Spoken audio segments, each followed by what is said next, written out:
जय हिंद फ्रेंड्स, स्वागत है आपका अपने YouTube channel GS global study में। आज हमको करना है प्रश्नावली 4.3 का क्वेश्चन नंबर हमको आज 3 से करना है। क्वेश्चन नंबर 1 हमने एक वीडियो में किया है, हमने 2 एक वीडियो में किया है। क्योंकि सारे सवाल लंबे लंबे हैं इसलिए टाइम ज़्यादा लग रहा है, तो आप चिंता ना करिए, सवालों को आसानी से समझते चलिए। टाइम लग रहा है ये आपके फ़ायदे की बात है, सारा सवाल हम करवा रहे हैं, तो आप भी ध्यान से पढ़ते चलिए और सवालों को समझते चलिए। तो चलिए बिना टाइम गंवाए शुरू करते हैं वीडियो को और समझते हैं कि आज का टॉपिक क्या है। तो वही है 4.3 ही पढ़ना है, क्वेश्चन नंबर 3 से पढ़ना है। पहला और दूसरा हमने एक एक वीडियो में कर लिया है। इस वीडियो में प्रयास करेंगे कि कुछ ज़्यादा सवालों को करने का प्रयास हम करेंगे। तो हो सकता है वीडियो थोड़ा लंबे भी जाए, तो चलिए जुड़ते हैं और शुरू करते हैं। क्वेश्चन नंबर 3 से हमको करना है, तो स्टार्ट करते हैं और आपको भी सवाल दिखाते हैं क्या करना है, यहाँ देखते हैं। क्वेश्चन नंबर 3 है हमारा, निम्न समीकरणों की हमको क्या निकालने हैं, मूल निकालने हैं। जो समीकरण दिया गया है इसके हमको क्या निकालने हैं, मूल निकालने हैं।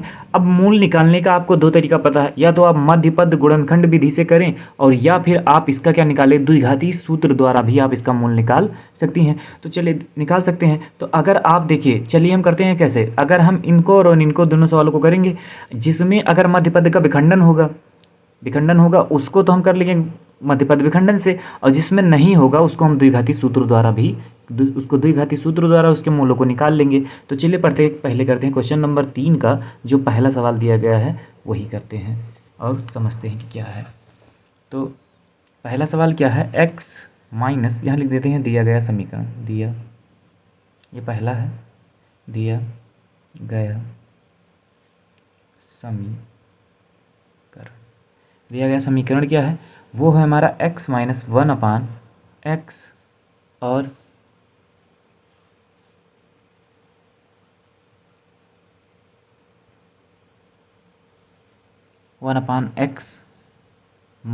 बराबर कितना गया है, 3 दिया है। यही हमको दिया है, इन्हीं को हमको सॉल्व करके मूलों को निकालना है। तो चलिए पहले इसको हम सॉल्व करते हैं। तो हम क्या करते हैं, x माइनस 1/x, इसको भी ऐसा ही रहने देते हैं। जो 3 इधर किस में है, माइनस प्लस कुछ में, मतलब प्लस में है, इधर हम लाएंगे तो किस में हो जाएगा, माइनस में हो जाएगा। ठीक है, अब हम क्या करेंगे, x देखिए यहाँ भी बटे 1 हो सकता है और यहाँ भी बटे 1 हो सकता है। अब देखिए इनका हम जब तक एलसीएम नहीं लेंगे, बराबर नहीं करेंगे, तब तक इनको हम जोड़ घटा नहीं सकते। तो इसके लिए हमको क्या करना पड़ेगा, सबका एलसीएम लेना पड़ेगा। तो सबका जब एलसीएम लेंगे तो इधर भी x से गुणा हो जाएगा और इधर भी ये 1 ही रहेगा, और x का गुणा किस में हो जाएगा, 3 में हो जाएगा। तो यहाँ कितना हो जाएगा, -3x, और कुल के बटे में कितना हो जाएगा, x। देखिए इसके बटे में पहले से ही था तो ये तो लगा ही रह जाएगा, इधर नहीं था, इसके इधर 1 था तो इधर भी x से गुणा हुआ तो x स्क्वायर हो गया, और इधर भी 1 था, इधर भी x लाना था तो इधर भी जब गुणा हुआ तो कितना हो गया, 3x हो गया। यहाँ बराबर क्या हो जाएगा, 0। अब इसको हम क्या कर सकते हैं, x square minus 1 minus 3x, और ये x जो इधर किस में है, बटे में, इधर आएगा तो किस में हो जाएगा, गुणे में। तो ये 0 गुणे कितना हो जाएगा, x हो जाएगा। अब क्या बात बती, अब ये हो जाता है x स्क्वायर माइनस 1 और माइनस, इसको हम 3x, चलो अच्छा अब की बार यही कर देते हैं। 0 से x में गुणा होगा तो कितना हो जाएगा, 0 हो जाएगा। अब इसको हम सीधा करते हैं, इसको हम किस तरह लिखते हैं, द्विघात के व्यापक समीकरण के रूप में लिखते हैं। तो वो कैसा होता है, वो पहले x स्क्वायर होता है, फिर -3x और फिर -1 और इक्वल टू क्या हो गया, 0। अब देखते हैं इसका मध्य पद का विखंडन होता है या नहीं होता। तो देखिए 1 1 जा 1 हो गया। अब हमको मध्य पद को ऐसे तोड़ना है कि गुणा कराने पर 1 आए और घटाने पर आगे कौन सा निशान है, घटाने का। तो घटाने पर कितना आ जाए, 3 आए। तो ऐसा पॉसिबल नहीं है, इसका मतलब इसका मध्य पद का विखंडन नहीं हो सकता। तब हम क्या करेंगे, तब हम इसको द्विघाती सूत्र द्वारा करेंगे। किससे करेंगे, द्विघाती सूत्र द्वारा करेंगे। तो यहाँ हम पहले उसको द्विघाती सूत्र से करने से पहले हम इसकी क्या करेंगे, द्विघात के व्यापक बहुपद से क्या करेंगे, इसकी तुलना करेंगे। तो यहाँ लिख देते हैं, लिखना क्या है, पिछली वीडियो में हमने आपको समझाया ही है। सीधे क्या करते हैं, द्विघात के व्यापक समीकरण से हम क्या करते हैं, इसकी तुलना करते हैं। तो वो कौन सा होता है, ax स्क्वायर होता है प्लस bx होता है प्लस क्या होता है, c बराबर क्या होता है, 0। इसी से हम क्या कर देंगे, तुलना करते हैं। तो यहाँ a बराबर हमारा देखिए, यहाँ a बराबर x स्क्वायर ही है, यहाँ कुछ नहीं है, तो यहाँ कितना आ जाएगा, 1 आ जाएगा। b बराबर हमारा कितना आ जाएगा, तो देखो b बराबर हमारा आ जाएगा -3, क्योंकि माइनस वाला हम चिन्ह के साथ लेते हैं, तो यहाँ कितना आ जाएगा, -3। c बराबर भी कितना आ जाएगा, -1, क्योंकि प्लस वाला हो तो माइनस प्लस वाला हो तो चिन्ह लिखने की आवश्यकता नहीं होती, लेकिन अगर माइनस में है तो उसको चिन्ह के साथ ही लिखा जाता है। तो यहाँ कितना हो जाएगा -1। अब हम क्या करेंगे, अब हम द्विघाती सूत्र लगाएंगे। द्विघाती सूत्र तो वो क्या होता है आपको पता है, x बराबर होता है -b plus minus under root में क्या होता है b² -4ac और अपान कितना होता है 2a होता है, बटे में 2a होता है। अब मान रखना चालू करते हैं। b का मान हमको पता है कितना है -3, तो यहाँ ये तो माइनस बाहर से ही है। b का मान पूरा पूरा कितना है -3, यहाँ इसको लिख देते हैं प्लस माइनस अंडर रूट में b² है, तो b का मान हमको पता है कितना है -3, तो यहाँ कितना हो जाएगा -3 का होल स्क्वायर -4 गुणे ac। a का मान कितना है 1 और c का मान कितना है -1। ठीक है, आगे की कहानी शुरू करते हैं। और बटे में कितना है 2a, तो यहाँ हो जाएगा 2 और गुणे a का मान कितना है 1, इतना हो गया। अब ये सारा किसके बराबर है, x के बराबर। यहाँ भी x बराबर कितना हो जाएगा, देखिए माइनस माइनस क्या हो जाएगा प्लस हो जाएगा, तो यहाँ हमारा पूरा कितना हो जाएगा 3, यहाँ कितना हो जाएगा प्लस माइनस, यहाँ 3 त्रिक कितना हो जाएगा 9, -3 गुणे -3 कितना हो जाएगा 3 त्रिक 9 माइनस माइनस प्लस, तो ये 9 किस में आ जाएगा प्लस में। और यहाँ कितना हो जाएगा 4 एकम 4 और 4 एकम 4, लेकिन ये माइनस मिला के कितना हो जाएगा प्लस में हो जाएगा, तो ये हो जाएगा +4 और बटे में हमारा कितना आ जाएगा 2 एकम 2 आ जाएगा। अब आगे की कहानी यहाँ से समझते हैं, यहाँ देखते हैं यहाँ क्या हो जाएगा। यहाँ जहाँ हमने छोड़ा वहीं से शुरुआत करते हैं। तो ये x बराबर ये 9 और 4 कितना हो जाएगा 13 हो जाएगा, तो x बराबर यहाँ हो जाएगा 3 प्लस माइनस ये अंडर रूट में हो जाएगा 13 और बटे में कितना हो जाएगा 2, बटे में कितना हो जाएगा 2। तो अब हमको इसके मूलों को निकालना है। तो यहाँ देखिए प्लस माइनस दोनों साइन है, तो एक बार हम धनात्मक चिन्ह लेंगे और एक बार हम ऋणात्मक चिन्ह लेंगे। रूट 13 सॉल्व नहीं होगा तो उसको हम वैसे ही छोड़ देंगे। चलिए करते हैं। तो क्या करते हैं, यहाँ पर पहले लिख देते हैं धनात्मक चिन्ह लेने पर तब x बराबर क्या आ जाएगा, तो x बराबर आ जाएगा 3 और धनात्मक चिन्ह ले रहे हैं तो प्लस वाला ही रहेगा, अंडर रूट में 13 और बटे कितना हो जाएगा 2। ये हो गया धनात्मक चिन्ह के लिए, इसमें और कुछ सॉल्व करना नहीं है। आगे की कहानी, अब की बार कौन सा लेंगे, ऋणात्मक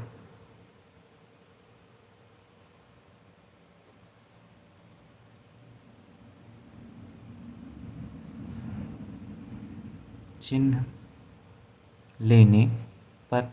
अब की बार क्या करेंगे, हम ऋणात्मक चिन्ह लेंगे, तो ये x बराबर हो जाएगा हमारा 3 और क्या हो जाएगा माइनस वाला चिन्ह लेंगे तो यहाँ माइनस हो जाएगा -13 और बटे में कितना हो जाएगा 2।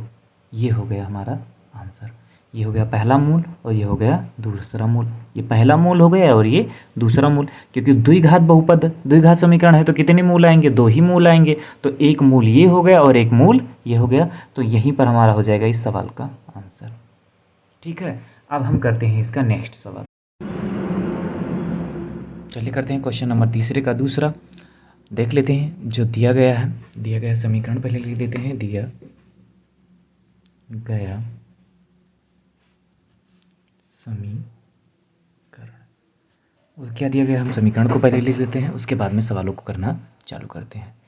पहला समीकरण हमको क्या दिया गया, x/(1/x+4) प्लस माइनस है -1/x-7 और बराबर में इधर कितना है 11/30 है।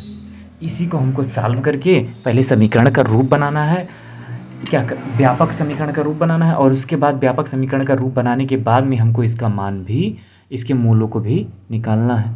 तो एक एक स्टेप करते चलेंगे और मान भी निकालते हम चलेंगे। तो चलिए पहले इसको सॉल्व करते हैं, देखते हैं।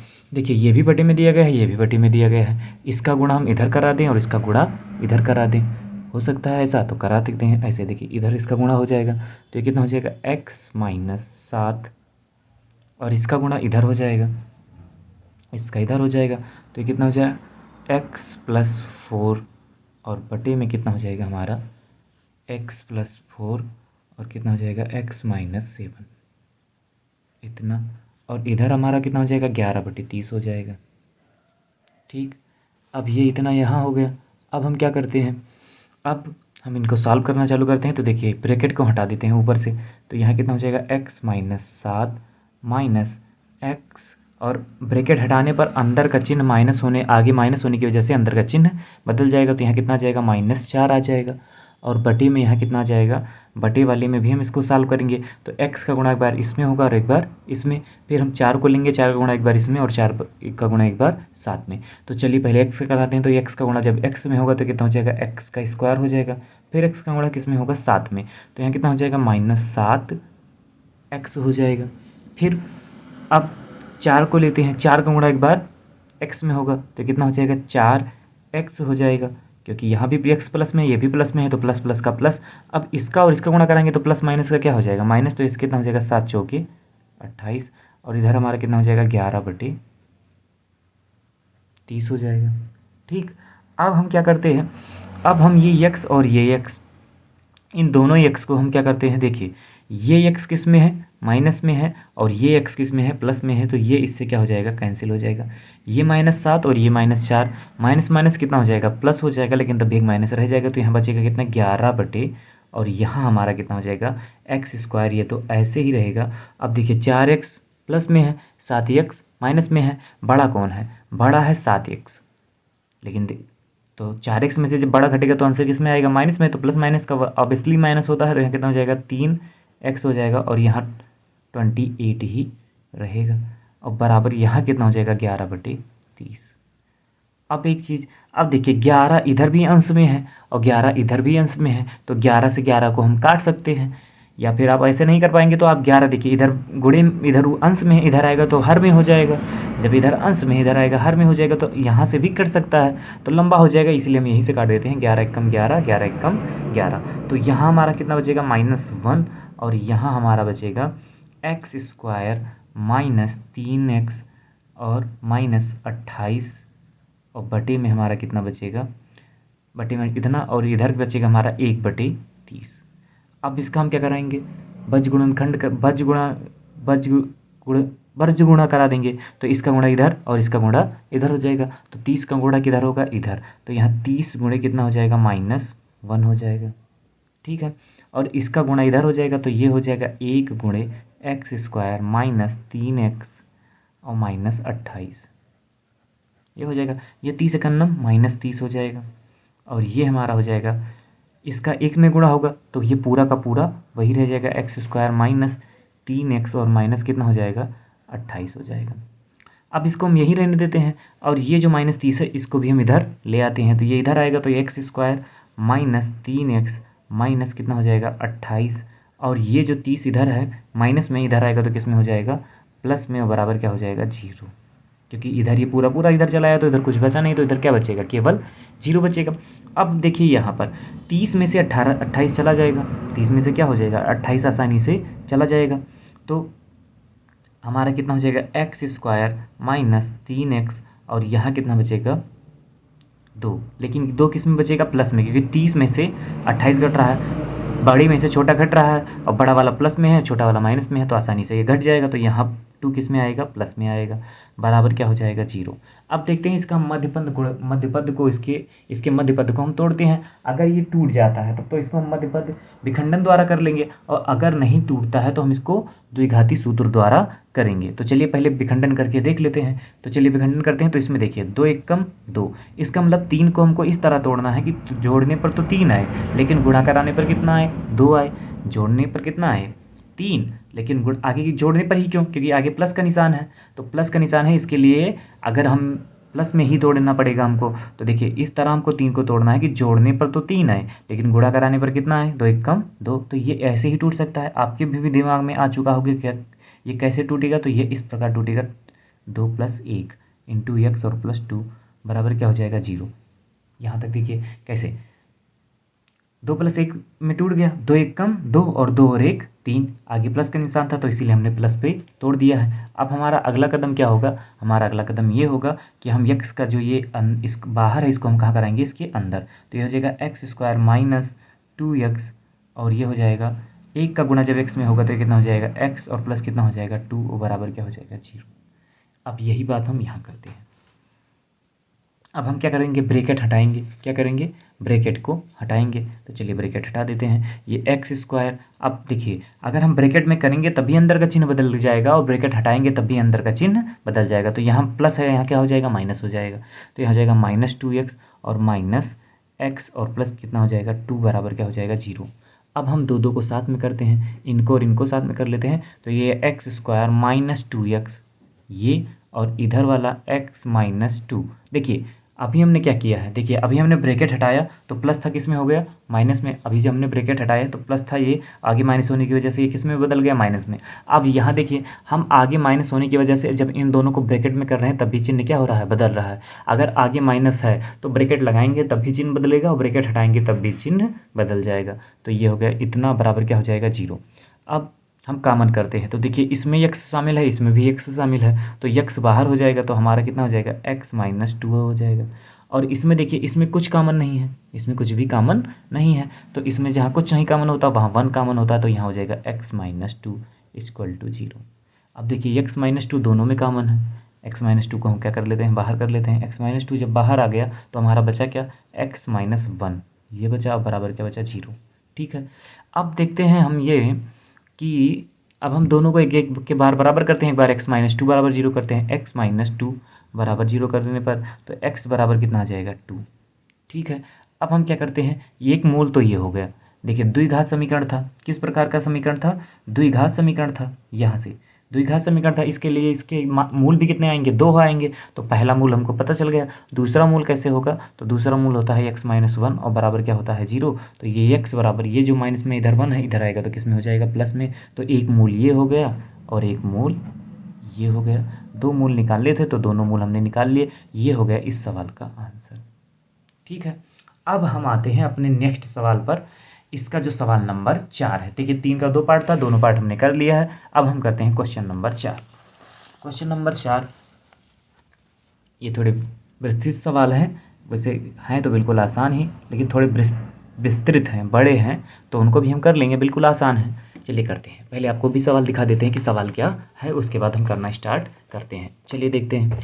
तो दिया क्या गया है, 3 वर्ष पूर्व रहमान अपनी आयु के का व्युत्क्रम, मतलब रहमान 3 वर्ष पूर्व जितना था उसकी आयु का क्या करना है, व्युत्क्रम करना, मतलब उसका उल्टा कर देना है। उल्टा का मतलब क्या है, वो अंश में रहता है उसको हम हर में बदल देते हैं, बस इतना। और 5 वर्ष पश्चात उसकी आयु का व्युत्क्रम, 5 वर्ष पूर्व पश्चात उसकी आयु का व्युत्क्रम, मतलब 5 वर्ष पश्चात उसकी आयु, और उसका फिर हम क्या करेंगे, व्युत्क्रम करेंगे। फिर क्या करें, इन दोनों का योग किसके बराबर है, 1/3 के बराबर है। तो अभी हम जब सवाल आपके सामने करेंगे तो आपको सारी चीज़ें समझ में आ जाएंगी। चलिए पहले देखिए, 3 वर्ष पूर्व रहमान की आयु दी गई है, का व्युत्क्रम 5 वर्ष पश्चात उसकी आयु के व्युत्क्रम के योग के 1/3 है। इसका मतलब हो रहा उसकी वर्तमान आयु ज्ञात करनी है, तो जो हमको ज्ञात करना है उसी को हम मान लेते हैं x, क्योंकि वही हमको पता नहीं है। तो हम क्या करेंगे, रहमान की आयु को मान लेंगे x, क्या लिख देंगे यहाँ, माना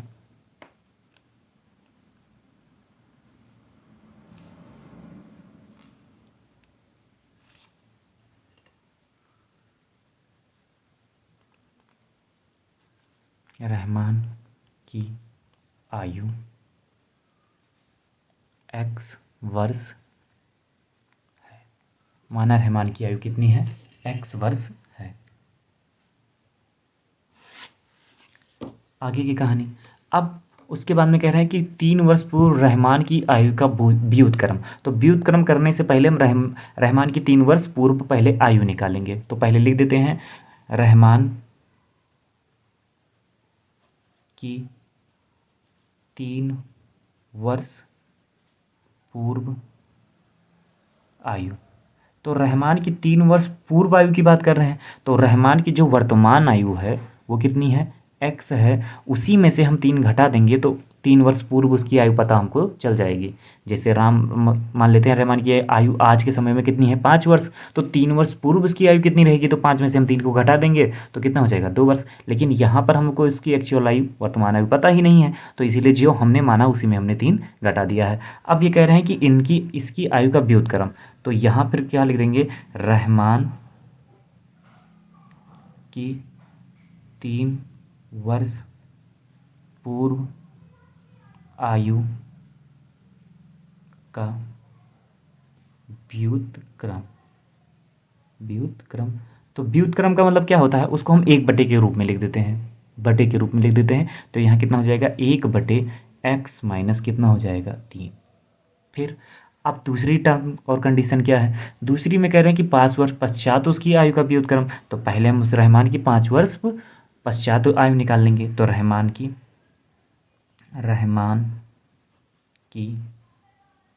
5 वर्ष पश्चात आयु, रहमान की 5 वर्ष पश्चात आयु कितनी हो जाएगी, तो जो वर्तमान आयु है वो कितनी है, x, और 5 वर्ष पश्चात की बात कर रहे हैं तो 5 उसी में हम क्या करेंगे, जोड़ देंगे, क्योंकि 5 वर्ष पश्चात की बात कर रहा है ना, तो वर्तमान आयु जितनी भी होगी उतने में हम 5 जोड़ देंगे। ठीक है, अब रहमान की 5 वर्ष पश्चात आयु का भी व्युत्क्रम बोल रहे हैं, तो यहाँ लिख देते हैं रहमान की 5 वर्ष पश्चात आयु का व्युत्क्रम।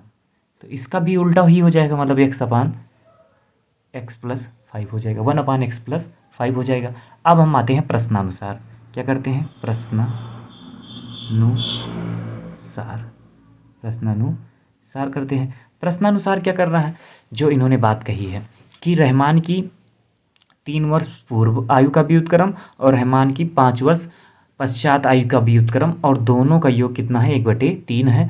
तो इसका मतलब ये 3 वर्ष पूर्व आयु का व्युत्क्रम और 5 वर्ष पश्चात आयु का व्युत्क्रम, इन दोनों का योग मतलब x/x - 3 इसका, और ये 1 अपान x प्लस 5 इनका, दोनों का योग किसके बराबर है, 1/3 के बराबर है। ये हमको दिया गया है प्रश्न में ही, तो हमने प्रश्न से ही ले लिया है। अब हम इसको सॉल्व करेंगे और द्विघात का व्यापक बहुपद बनाएंगे, द्विघात का व्यापक बहुपद बनाएंगे। फिर क्या करेंगे, अगर मध्यपद से हो जाता है गुणनखंड तो मध्यपद गुणनखंड भी करेंगे, और अगर ऐसा नहीं होता है तब हम क्या करेंगे, उसको हम द्विघाती सूत्र द्वारा सॉल्व करेंगे। तो चलिए करते हैं और समझते हैं। तो सबसे पहले क्या करते हैं, इनको सॉल्व करते हैं। तो देखिए, ये इधर बटे में, ये इधर बटे में, इनका गुणा हम इधर करा देते हैं, इनका गुणा इधर करा देते हैं। तो यहाँ कितना हो जाएगा, x प्लस 5 हो जाएगा, और यहाँ कितना हो जाएगा, x माइनस 3 हो जाएगा। ब्रैकेट में कर देते हैं, कोई दिक्कत नहीं। यहाँ कितना हो जाएगा, x माइनस 3, और यहाँ कितना हो जाएगा, यहाँ हो जाएगा x प्लस 5, और ये बराबर 1/3 ही रहेगा, इसमें कोई परिवर्तन नहीं होगा।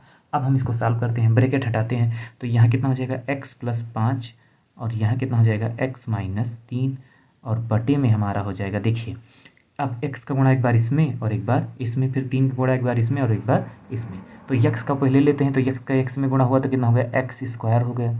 फिर x का गुणा जब 5 में होगा तो कितना हो जाएगा, प्लस 5x हो जाएगा।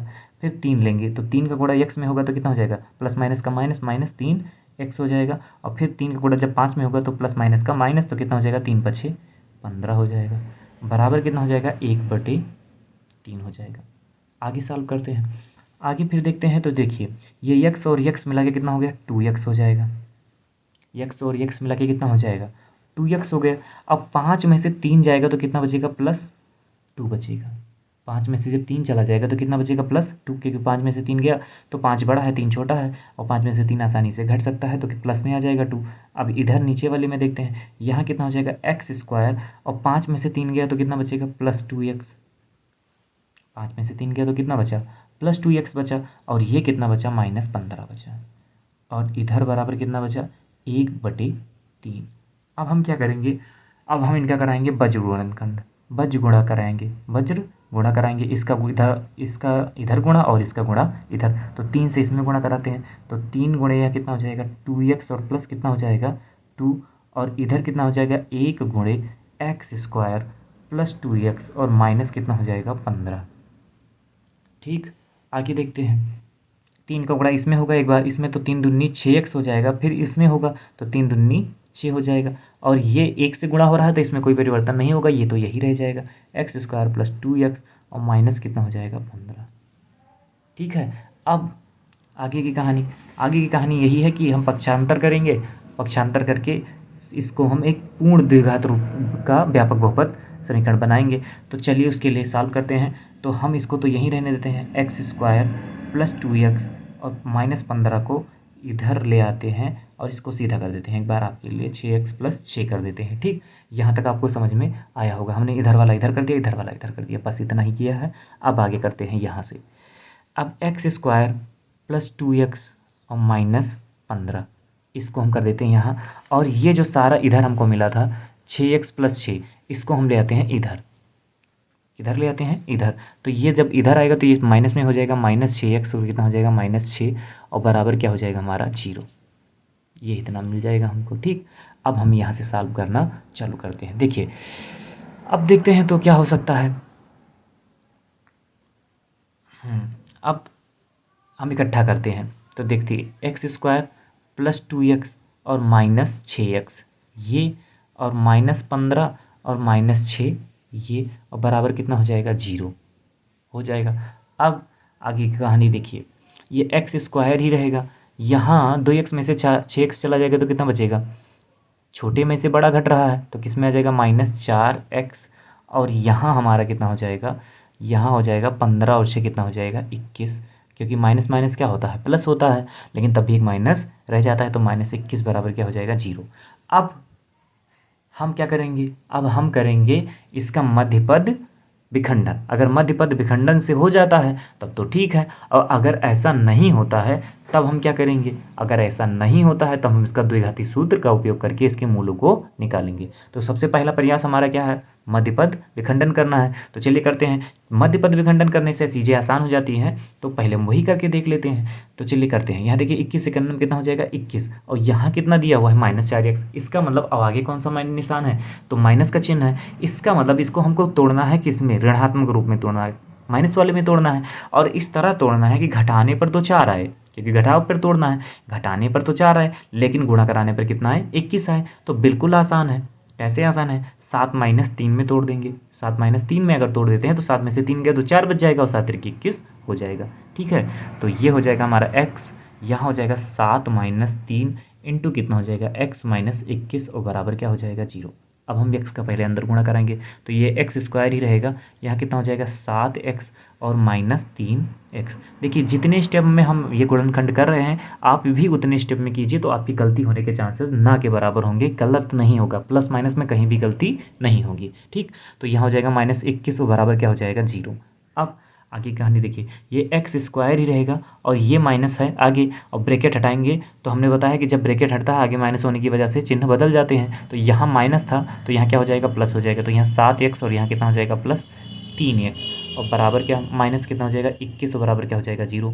अब इन दोनों में देखते हैं, अब हम दो को साथ में करते हैं। तो यहाँ एक्स स्क्वायर -7x ये और +3x और -21 ये बराबर क्या हो जाएगा 0। अब दोनों में क्या उभयनिष्ठ है, दोनों में x उभयनिष्ठ है, x दोनों में उभयनिष्ठ है, x इसमें भी शामिल, x इसमें भी शामिल है, तो x को हम बाहर कर लेते हैं। तो यहाँ कितना बचा x - 7।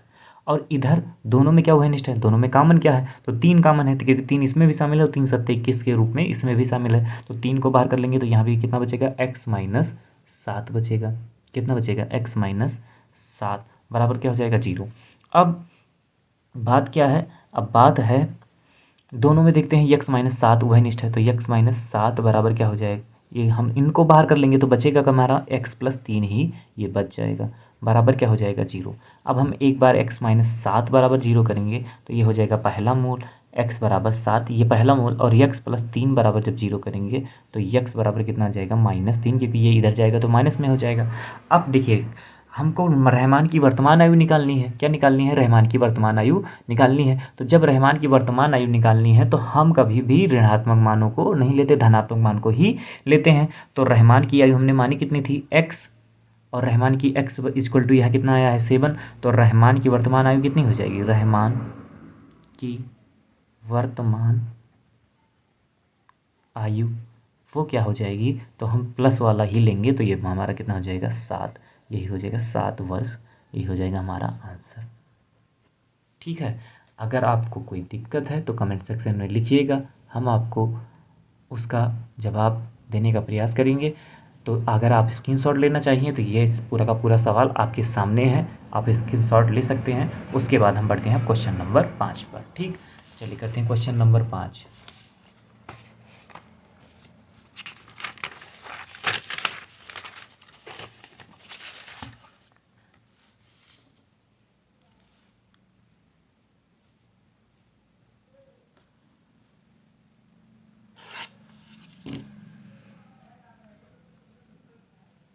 क्वेश्चन नंबर 5 करते हैं। चलिए देखते हैं दिया क्या गया है।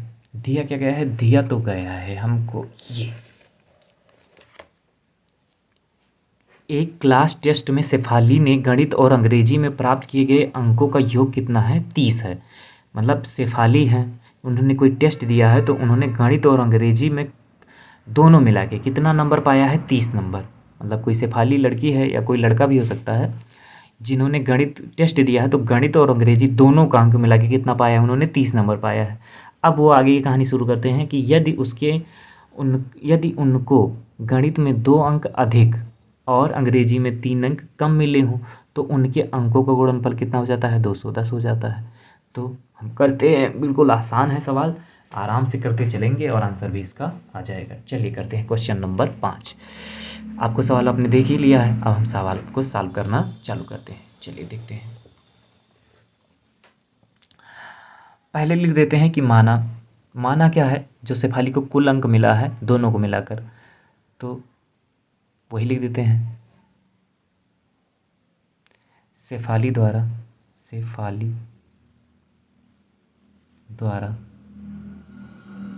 प्राप्त कुल अंक, शेफाली द्वारा प्राप्त कुल अंक वो कितना है? वो है 30। कितना है? 30। अब माना, क्या लिखते हैं? माना शेफाली ने गणित में x अंक प्राप्त किया। किसी एक को हमको x मानना पड़ेगा, तभी हम दूसरे की वैल्यू निकाल सकते हैं। तो किसी न किसी को x मानना पड़ेगा। हमने गणित वाले को मान लिया, अंग्रेजी वाला भी मान सकते हैं, कोई भी मान सकते हैं, गणित में हमने मान लिया है। माना शेफाली ने गणित में x अंक प्राप्त किए हैं, x अंक प्राप्त किए हैं। फिर अब हम लिखते हैं शेफाली द्वारा अंग्रेजी में प्राप्त अंक, शेफाली द्वारा अंग्रेजी में प्राप्त अंक। तो अब देखिए कुल नंबर उनको कितना मिला है? 30। कुल नंबर कितना मिला है? 30। किसको किसको मिला के मिला है? गणित और अंग्रेजी दोनों को मिला के कितना मिला है? 30। अब अगर उनको कुल नंबर मिला है 30 और उसमें से गणित को हमने मान लिया है x, तो अंग्रेजी का निकालने के लिए क्या करेंगे? तो अंग्रेजी का निकालने के लिए हम क्या करेंगे? 30 में से x को हम क्या कर देंगे? माइनस। तो हमको जो उन्होंने किस में, गणित में, जो अंग्रेजी में जो नंबर प्राप्त किया वो पता चल जाएगा। जैसे मान लेते हैं उन्होंने 30 नंबर प्राप्त किया है। अब 30 में उन्होंने मान ली गणित में कितना प्राप्त किया है? 12 नंबर। गणित में कितना प्राप्त कर लिया है? 12 नंबर। तो अंग्रेजी में कितना नंबर प्राप्त करेंगी? तो 30 में से 12 को हटा देंगे तो कितना आ जाएगा? 18। इसका मतलब अंग्रेजी में कितना अंक प्राप्त करेंगी? 18। लेकिन ऐसा भी हमको पॉसिबल नहीं है, हम डायरेक्ट तो कर नहीं सकते, मैंने आपको ये समझाने के लिए बताया है। तो मान लेते हैं कि जो उनके द्वारा दोनों को मिला के 30 अंक प्राप्त किया गया, हमने मान लिया है कि गणित में उन्होंने एक अंक प्राप्त किया है, तो अंग्रेजी में कितना अंक प्राप्त करेंगी? तो अंग्रेजी में जो अंक प्राप्त करेंगे वो 30 में से गणित वाले अंक को घटा देंगे, तो जो बाकी बचेगा वही अंग्रेजी का अंक हो जाएगा। अब हम आते हैं इनकी और कहानी पर, इन्होंने जो गढ़ी है उस पर देखते हैं। उन्होंने कहा, ये कह रहे हैं कि गणित में 2 अंक अधिक और अंग्रेजी में 3 अंक कम मिले। तो चलते हैं, लिख देते हैं, यदि गणित में 2 अंक अधिक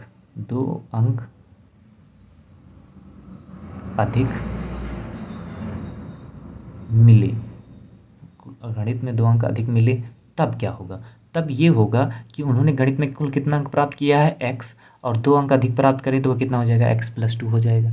फिर ये कह रहे हैं कि अगर अंग्रेजी में 3 अंक कम मिले, तो फिर वही लिख देते हैं, यदि अंग्रेजी में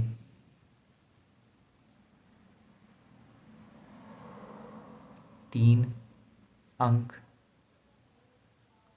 कम मिले, यदि अंग्रेजी में 3 अंक कम मिले, इसका मतलब उनको अंग्रेजी में कितना नंबर मिला है? 30 माइनस एक्स मिला है और उसमें भी इनको 3 नंबर कम मिले, 3 अंक कम मिले। ठीक है, अब ये तो x + 2 ही रहेगा और यहाँ 30 में से 3 चला जाएगा तो कितना बचेगा, 27 माइनस एक्स बचेगा, ये बचेगा।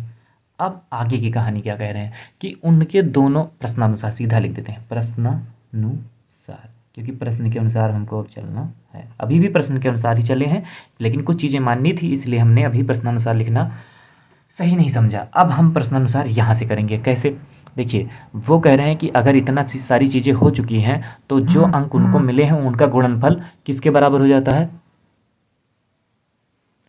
तो कह रहे हैं कि अगर जो अंक उनको मिले हैं, जो अंक उनको मिले हैं उनका गुणनफल किया जाए तो कितना हो जाता है, 210 हो जाता है। जो अंक उनको मिले हैं उनका गुणनफल किया जाए तो कितना हो जाता है, 210 हो जाता है। तो जो अंक मिले हैं उनको कितना मिला है x + 2 मिला है और क्या मिला है, 27 माइनस एक्स मिला है। और वो इन दोनों का गुणनफल, मतलब इन दोनों को गुणा कराएंगे तो कितना मिल जाता है, 210। इतनी सी बात है, सॉल्व करते हैं इसको। अब x का गुणा एक बार किस में होगा, 27 में, और एक बार किस में होगा, x में होगा। तो x का गुणा इसमें हो जाएगा तो यहाँ कितना हो जाएगा, 27x, और फिर x का गुणा जब x में होगा तो कितना हो जाएगा, -x का स्क्वायर हो जाएगा। फिर 2 का गुणा होगा तो 2 का गुणा जब 27 में होगा तो कितना हो जाएगा, 27 दूना 54 हो जाएगा। किस में हो जाएगा, प्लस में, क्योंकि ये भी प्लस में, ये भी प्लस में, प्लस प्लस का प्लस, ये प्लस माइनस का माइनस, तो यहाँ कितना हो जाएगा, -2x, और ये बराबर हमारा हो जाएगा 210 के। अब देखिए ये 27x है, 27 में x में से 2x चला जाएगा तो कितना बचेगा, 25x। तो ये हो जाता है -x², ये हो जाएगा -25x, क्योंकि 27 में से 2 चला ही गया है, 25x, और ये +54, और बराबर क्या हो जाएगा, 210। अब ये कहानी और हो सकती है, ये -x² -25x ये ऐसे ही रहेगा, और 54 जो इधर प्लस में इधर आएगा तो किस में हो जाएगा, माइनस में। तो ये 210 माइनस कितना हो जाएगा, 54 हो जाएगा। ये -x² -25x ये ऐसे ही रहेगा, और ये यहाँ से घटेगा तो यहाँ कितना बचेगा, 6, और यहाँ कितना बचा, यहाँ बचा हमारा 0। तो यहाँ से लिए हमने हासिल 10 में से 5 किया तो कितना बचा, 5, और यहाँ कितना बचेगा, 1। कितना बचेगा, 1 बचेगा। ठीक, 210 में से 54 चला जाएगा तो कितना बचेगा, 156। एक बार फिर से देख लेते हैं, 10 में से 4 गया तो 6, यहाँ 0, 5 में से 5 गया तो 1, और फिर 1, हाँ सही है। अब आगे शुरू करते हैं। अब इसको हम ले आते हैं इधर, तो ये हो जाएगा -x² -25x, और ये 156 किस में है, प्लस में है, तो ये इधर आएगा तो किस में हो जाएगा, माइनस में, -156 बराबर कितना हो जाएगा, 0। अब इन दोनों में देखते हैं क्या कॉमन है, इन दोनों में माइनस कॉमन है, इन सब में माइनस को हम बाहर कर लेते हैं। तो यहाँ x² + 25x और प्लस कितना हो जाएगा, 156, और बराबर कितना हो जाएगा, 0। अब माइनस को हम उधर भेज देते हैं, तो यहाँ x² + 25x और प्लस कितना हो जाएगा, 156, और बराबर क्या हो जाएगा, 0। देखिए यहाँ ये जो 25 है, यहाँ देखते हैं, यहाँ से गड़बड़ी हुई है। देखिए 27 में से जब 2x जाएगा तो 27 पहले से ही बड़ा है, 2x छोटा है, तो 27 में से 2x आसानी से चला जाएगा। तो ये जो 25 हमारा आएगा, ये किस में आएगा, प्लस में आएगा। यहाँ भी किस में आएगा, प्लस में आएगा। यहाँ भी किस में आएगा, प्लस में ही आएगा, और यहाँ भी प्लस में आएगा, क्योंकि 27x में से 2x तो आसानी से जा सकता है, तो 25x किस में रहेगा, प्लस में ही रहेगा। यहाँ भी प्लस में ही रहेगा। तब जब हम यहाँ माइनस कॉमन करेंगे तब ये जो 25 है ये किस में हो जाएगा, तब ये 25 जो प्लस में था अब की बार अब किस में हो जाएगा, माइनस में हो जाएगा, क्योंकि माइनस कॉमन करने पर आगे हम माइनस लगाएंगे तो जहाँ प्लस था वहाँ माइनस हो जाएगा, और जहाँ माइनस था वहाँ प्लस हो जाएगा। तो यहाँ भी ये जो 25 है ये लाइन ही हटा देते हैं। यहाँ पर हमारा कितना बचेगा, फिर से एक बार लिख देते हैं, x² -25x और कितना हो जाएगा, +156, ये हो जाएगा, बराबर क्या हो जाएगा, 0 हो जाएगा। अब देखते हैं ये माइनस जो है इधर, ये इधर आएगा तो कोई मतलब ही नहीं रह जाएगा इसका, तो बचेगा हमारा क्या, x² -25x और प्लस कितना बचेगा, 156। ठीक है, अब हम आते हैं इधर, इधर करते हैं, फिर से एक बार लिख देते हैं यहाँ x² -25x और प्लस कितना लिख देते हैं, 156। अब हम मध्य पद को ऐसे तोड़ेंगे कि जोड़ने पर तो कितना आए, बराबर यहाँ कितना हो जाएगा, 0, यहाँ भी बराबर कितना हो जाएगा, 0। अब इसको हम मध्यपद विखंडन करके देख लेते हैं। अगर मध्यपद विखंडन हो जाता है तब तो ठीक है, नहीं तो द्विघाती सूत्र लगाएंगे। तो इसका मतलब आगे किस में है, प्लस का निशान है। इसका मतलब 25 को हमको ऐसे तोड़ना है कि जोड़ने पर तो कितना है 156 आए, जोड़ने पर कितना आए, जोड़ने पर तो 25 आए, लेकिन गुणा कराने पर कितना आए 156 आए। तो इसको हम कैसे तोड़ सकते हैं, तो हम क्या कर सकते हैं 156 का नाम 156, अब इसको 25 को ही तोड़ना है तो हम इसको इस तरह भी तोड़ सकते हैं। या फिर एक विधि है एलसीएम वाली, हमने पिछली वीडियो में कई बार उसका जिक्र किया है। तो अगर आपको नहीं समझ में आता है तो उसको भी कर यहाँ दिखा देते हैं कि कैसे होता है। 156 का हम क्या निकाल लेंगे, एलसीएम निकाल लेंगे 156 का। कितनी बार जाएगा, देखो 2 7 14, 2 8 16, फिर 2 3 6, 2 9 18, फिर 3 त्रिक्का 3 एकम 3, 3 त्रिक्का 9, फिर 13 एकम 13। ठीक, तो देखो 2 दूनी 4, 4 3 12, और 12 और 13 कितना होता है 25। 2 दूनी 4 और 4 3 12, और 12 और 13 कितना होता है 25 होता है, और 12 13 गुणा कराओगे तो कितना मिलेगा 156 मिलेगा। तो बात तो वही है। तो यहाँ हम इसको क्या लिख सकते हैं, 13 12 प्लस कितना लिख सकते हैं 13 लिख सकते हैं, और इंटू में कर देते हैं x, और प्लस कितना हो जाएगा 156, और बराबर क्या हो जाएगा 0।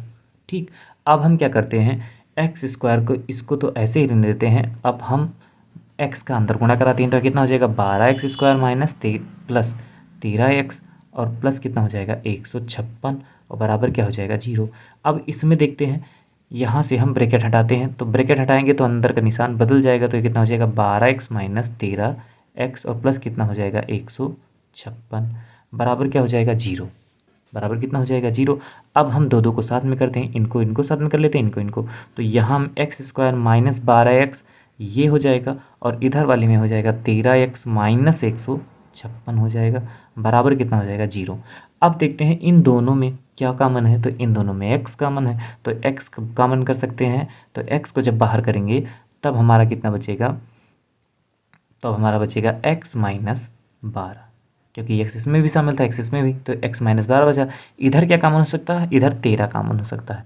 13 को जब बाहर करेंगे तो यहाँ देखते हैं कितना हो जाएगा, देखिए 13 एकम 13, कितना बचा 2 बचा, यहाँ हो गया 26, 13 दूना 26, बराबर कितना हो गया 0। x माइनस 12 दोनों में कॉमन हो जाएगा, तो x माइनस 12 को बाहर कर लेंगे और बचेगा क्या हमारा x माइनस 13, तो बराबर कितना हो जाएगा 0। ये सब के बराबर हो जाएगा 0। अब x माइनस 12 बराबर एक बार 0 कर देते हैं, x माइनस 12 बराबर 0, तो x बराबर कितना आ जाएगा 12, और x माइनस 13 बराबर कितना कर देते हैं 0, तो x बराबर कितना आ जाएगा, x बराबर हमारा आ जाएगा 13। अब देखिए इसमें हमने माना था कि शेफाली ने गणित में कितने अंक प्राप्त किए थे, तो शेफाली ने गणित में जो अंक प्राप्त किए हैं वो x बराबर कितना आया है 12, और x बराबर आया है 13। तो ये हो सकता है कि उसने कितना पाया हो, गणित में 12 नंबर भी हो सकता है पाया हो, और या फिर हो सकता है उसने 13 नंबर भी पाया हो। तो गणित में शेफाली द्वारा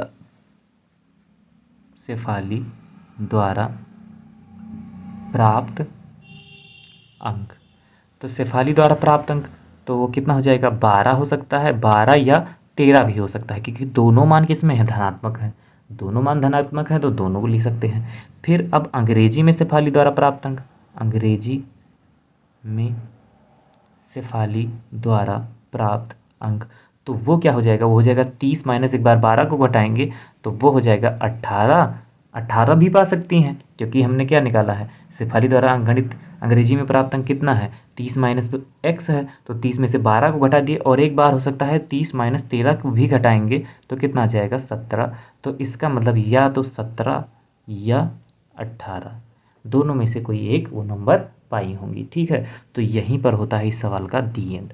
ये हो गया इस सवाल का आंसर।